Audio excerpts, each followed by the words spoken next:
My husband texted, "Happy anniversary," while I sat 2 tables away watching him kiss another woman. My phone buzzed at exactly 7:14 p.m. I smiled before even reading the message. After 17 years of marriage, tiny gestures still mattered to me. Especially lately. Especially after months of distance, silence, and excuses that sounded thinner every day. I opened the text. "Happy anniversary, beautiful. Sorry I'm stuck in meetings tonight. I'll make it up to you this weekend. Love you." I read it twice, then slowly lifted my eyes across the restaurant, and watched my husband kiss another woman. Not a friendly kiss, not a misunderstanding, a slow, familiar kiss from a man who clearly believed his wife was somewhere else. The world around me blurred. Conversations faded into muffled noise. Wine glasses clinked somewhere nearby, but all I could hear was my own heartbeat pounding inside my ears. Ethan smiled at the woman across from him the same way he used to smile at me. Soft, warm, intentional. The kind of smile that once made me feel chosen. I stared down at the text again. "Love you." My hands started shaking so badly I nearly dropped my phone. For one irrational second, I actually wondered if maybe I was mistaken. Maybe it wasn't him. Maybe stress was making me paranoid. But then the woman laughed, reached across the table, and touched his wedding ring. And Ethan removed it, like it meant nothing. 17 years. Gone in one tiny movement. The waiter approached carefully. "Ma'am, are you all right?" I realized tears had already slid down my cheeks. I wiped them quickly, embarrassed. Yes, I lied automatically. But I wasn't. Not even close. The restaurant suddenly felt too small.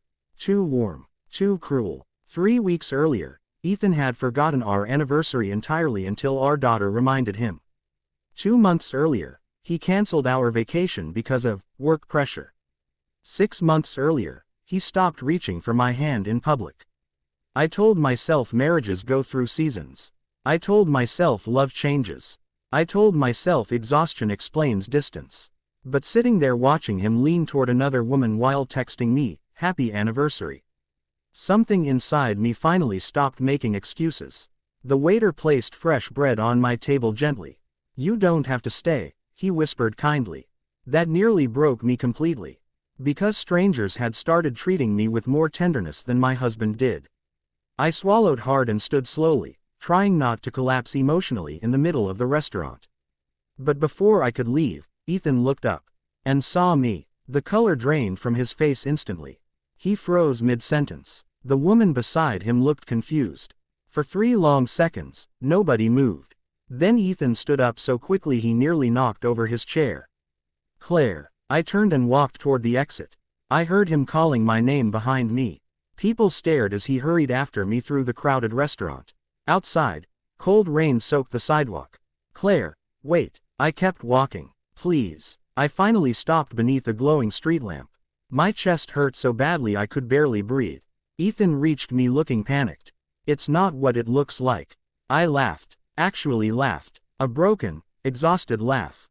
"Really?" I whispered. "Because it looked exactly like you kissing another woman while lying to your wife."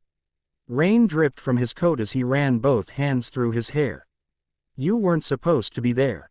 The second those words left his mouth, his own expression changed. Because he realized what he'd admitted. Not guilt, not remorse, just poor timing. I stared at him in disbelief. "That's your defense." "No. I mean, Claire, please listen." But, suddenly I was tired. Not angry, not hysterical, just deeply, painfully tired. Tired of feeling lonely inside my own marriage. Tired of begging for attention from someone who freely gave it to someone else. Tired of shrinking my needs to avoid conflict. "You know what hurts most?" I asked quietly. Ethan opened his mouth, but I kept speaking. "It's not even the cheating." He blinked. "It's that you texted me, 'Love you,' while looking directly at another woman." His eyes filled with shame for the first time. But it came too late. A taxi pulled up beside the curb. I climbed inside before he could stop me. "Claire, please." I closed the door, and left him standing alone in the rain. That night I stayed at my older sister Naomi's apartment. She opened the door wearing pajamas and immediately knew something was wrong.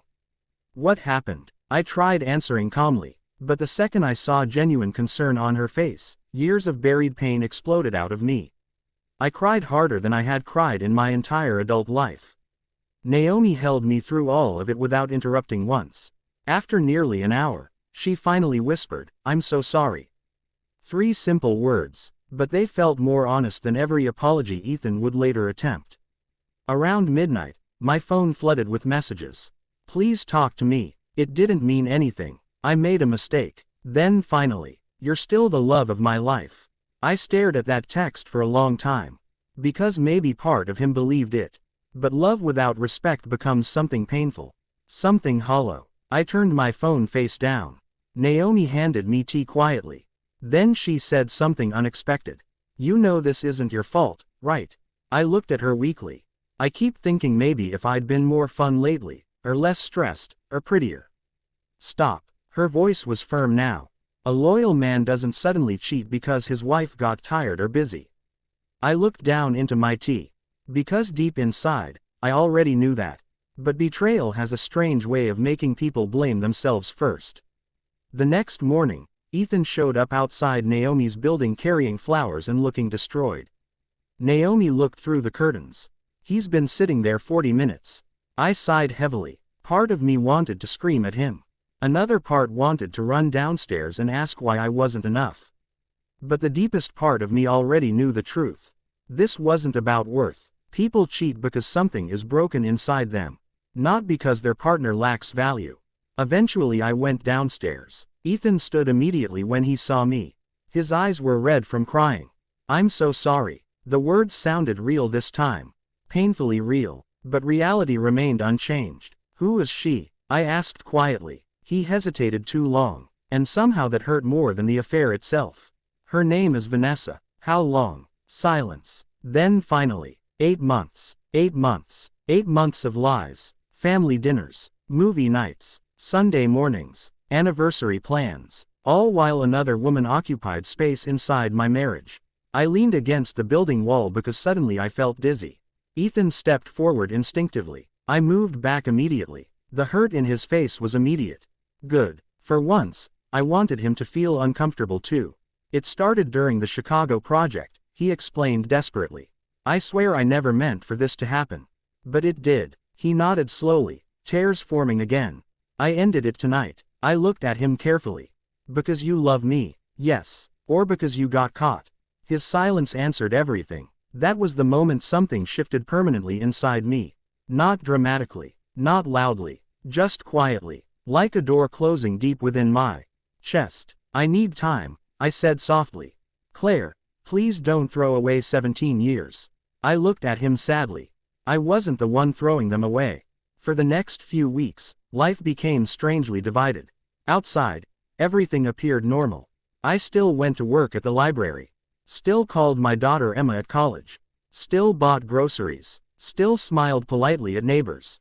But internally, I felt like someone rebuilding a house after a storm. Every memory suddenly felt suspicious. Every late meeting, every canceled date, every unexplained smile at his phone. The hardest part wasn't even the betrayal. It was grieving the version of my marriage I thought existed. One afternoon, Naomi dragged me to volunteer at a local community center just to get me out of the apartment. "I don't want to socialize," I muttered. "You don't have to socialize," she replied. "Just help." That Saturday changed my life.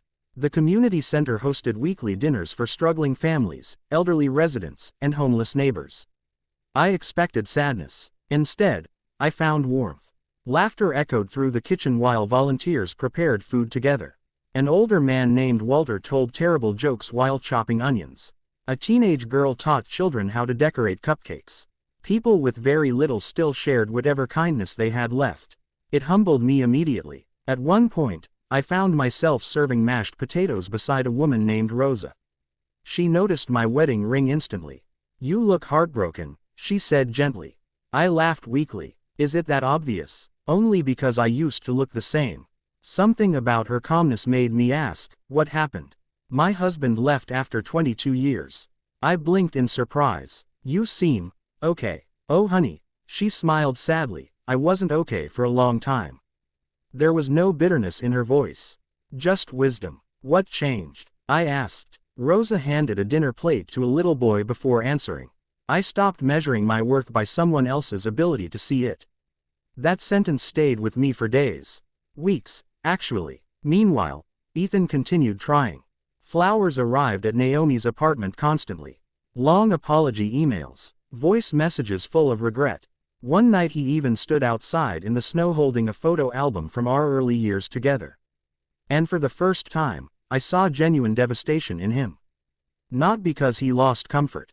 Because he finally understood what he destroyed. But healing doesn't happen simply because someone feels guilty.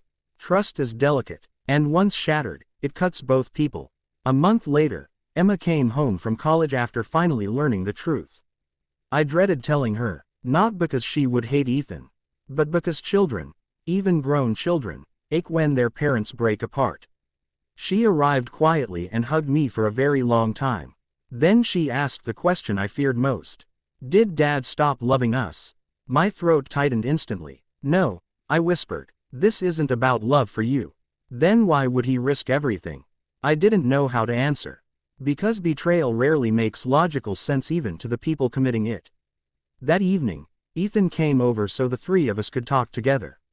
Emma looked furious, hurt, heartbroken. Ethan cried openly while apologizing to her. And watching him fall apart should have satisfied me. Instead, it just made me sad. Because pain spreads. It doesn't stay contained between two people. Later that night, Emma climbed into bed beside me like she used to as a child during thunderstorms. You know what I realized? She whispered. What? You spent my whole childhood making everyone feel loved. Tears filled my eyes instantly. Mom, when was the last time someone took care of you? I couldn't answer. Because honestly, I didn't remember. The following weekend, I returned to the community center alone. Not because Naomi forced me. Because I wanted to. There was something healing about serving people who expected nothing from me.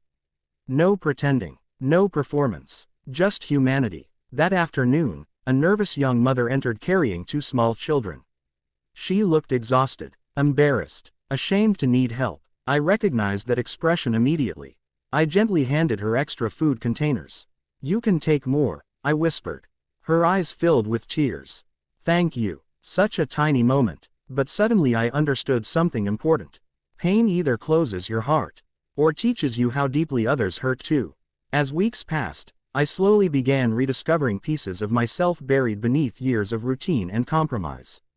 I started painting again, taking long walks, reading novels just because I enjoyed them, laughing more freely, sleeping peacefully for the first time in months. And oddly enough, the less broken I became, the more clearly I saw my marriage. Ethan hadn't destroyed me. He revealed how much of myself I had abandoned trying to keep someone else happy. 3 months later, Ethan asked to meet one final time. We sat in a quiet coffee shop overlooking the river. Ironically, not far from the restaurant where everything collapsed. He looked older somehow, softer too. Therapy had changed parts of him. I could see that honestly. I don't expect forgiveness, he said quietly. I stirred my coffee silently. But I need you to know, losing you woke me up. I looked out the window at snow drifting across the sidewalks. Sometimes people only change after they break something important, I replied softly. He nodded painfully. I hate that I became that man. For the first time, I believed him. Not enough to rebuild the marriage, but enough to let go of hatred. I hope you become better, I said honestly. His eyes filled with tears again. You were the best thing that ever happened to me. Maybe once, hearing that would have saved us. Now it simply felt tragic. When we stood to leave, Ethan hesitated. Then quietly asked, "Are you happy?" I thought about the community center. About Emma's hugs. About Naomi's loyalty. About Rose's wisdom. About slowly learning to love myself again. And surprisingly, I smiled. Yes, I answered truthfully. Not because life became perfect, but because for the first time in years, it finally felt honest.